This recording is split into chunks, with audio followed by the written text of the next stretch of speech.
Di dalam ilmu kedokteran, muara dari kematian itu yang kita pelajari ada dua.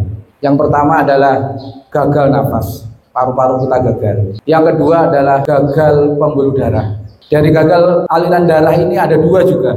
Yang pertama adalah penyakit jantung sebagai pompanya. Kemudian yang kedua adalah otaknya jantung, yaitu otak ketika mengalami stroke. Nah, dalam kesempatan ini saya akan menyampaikan berkaitan dengan keahlian saya sebagai spesialis saraf di sini yang berkaitan dengan stroke. Kita mengenal stroke itu ada dua, stroke sumbatan dan stroke pecahnya pembuluh darah. Stroke ini berbeda jauh, jadi dari awal harus mendapatkan penanganannya. Nah, masalahnya kita kadang tidak mengetahui ciri-ciri atau tanda-tanda awal pada saat stroke yang kelainan motoriknya atau kelemahannya itu sangat ringan. Nanti kita belajar dalam waktu 7 menit ini ya, karena kita dikasih waktu kultum, kuliah 70 menit, bukan ya, kuliah 7 menit dan bukan kuliah terserah antum. Maka kita akan belajar, jika stroke-nya itu gejalanya jelas atau stroke-nya itu berat, maka ciri-cirinya yang ada di Kementerian Kesehatan, akronim atau singkatannya adalah segera ke RS. Se itu senyum tidak simetris, jadi merot, mencong. G itu geraknya lemah atau lumpuh separuh badan. Ta bicara pelo, tiba-tiba tidak bisa berbicara. R-nya itu rabun, tiba-tiba buta atau matanya tidak bisa melihat. S-nya itu adalah sempoyongan atau sakit kepala yang mendadak. Gejala-gejala itu kan jelas, tiba-tiba keple atau lumpuh separuh badan, tiba-tiba tidak bisa bicara, meracau, atau tiba-tiba sakit kepala yang berat. Nah, itu memang harus segera di rumah sakit. Tetapi jika kelemahannya sangat ringan, maka kita harus segera menentukan ini stroke atau tidak. Nah, ini ada satu tes, dua tes yang bisa kita terapkan, bisa kita praktekkan bersama-sama di sini ya. Ya, kedua tangan ke depan semua coba. Ya, kedua tangan ke depan, tutup mata selama 30 detik, bukan 30 menit ya. Nah, jika dalam 30 detik, anggap sudah 30 detik, 1 sampai 30 ya, buka mata, tiba-tiba tangan kita bergerak seperti ini. Jika tangan kita seperti ini ya, bergerak seperti ini, maka itu ada ciri kelemahan atau stroke yang ringan. Ya, jadi orang normal harusnya bisa begini mempertahankan seperti ini selama 30 detik. Tiba-tiba tangannya bergerak begini. Nah, itu berarti ada ciri stroke pada kelemahan motorik atau kelemahan kekuatan anggota badannya itu ada yang ringan dan berbeda dengan sebelumnya. Maka kalau sudah ciri seperti itu tidak usah menunggu lama atau besok atau nunggu saudara-saudara datang, segera dibawa ke rumah sakit. Ya, itu ada alasannya kenapa. Kemudian yang kedua, kalau masih ragu maka yang tes yang kedua. Kedua, mengepal kedua tangan di depan dada, kemudian gerakan bersama-sama.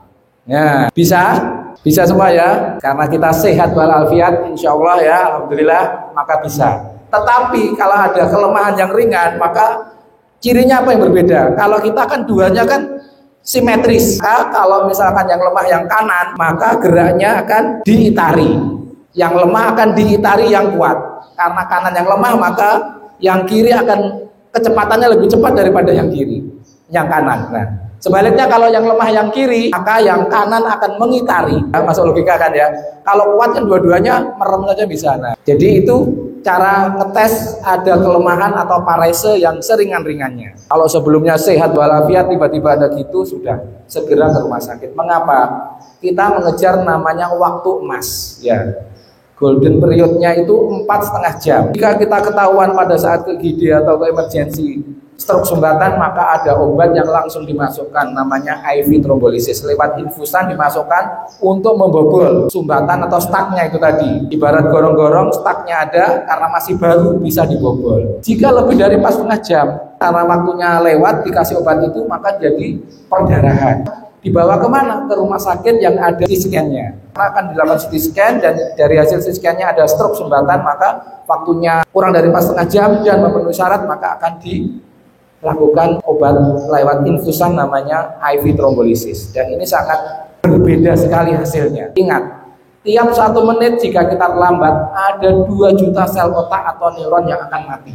Keterlambatan akan mempengaruhi dari hasil atau outcome. Apa sih yang membedakan antara sakit jantung dan sakit stroke ini?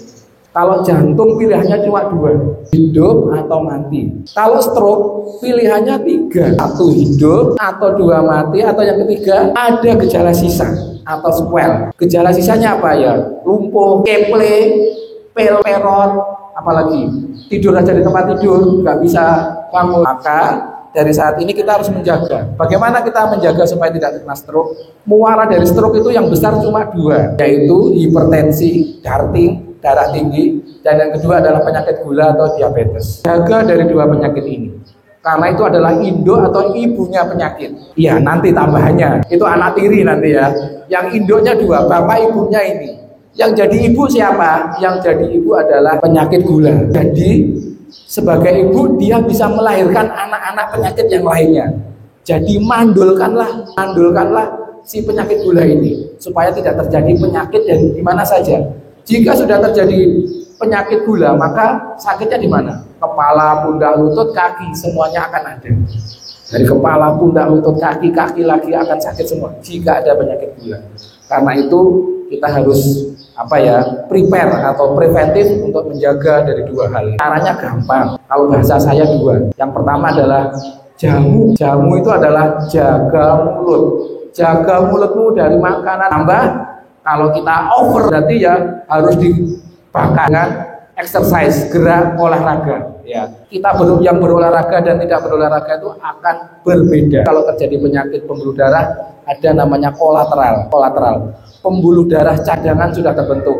Gampangnya itu ada jalan tikus di otak kita.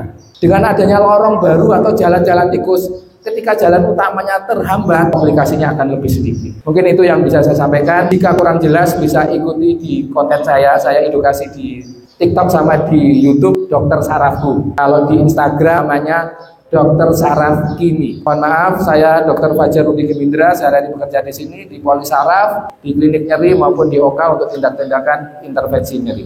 Assalamualaikum warahmatullahi wabarakatuh. Kurang lebihnya mohon maaf.